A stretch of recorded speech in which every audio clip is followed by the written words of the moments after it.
Hello dear friends, I'm your host Amejoy and you are watching my channel Joytech. Today in this tutorial I'm going to show you how you can recover your deleted post on your Facebook account.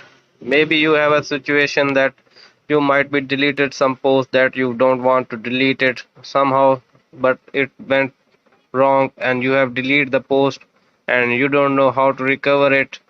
Then stay with me and watch my video and you will get this easily how to recover your deleted post on Facebook. So without wasting your time, let's start today's topic.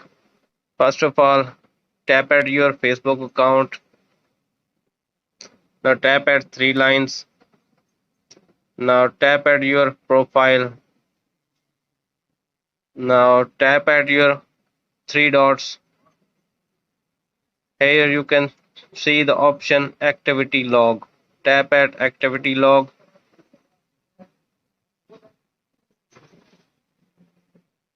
Now here you can see at the top of recycle bin. Tap at recycle bin.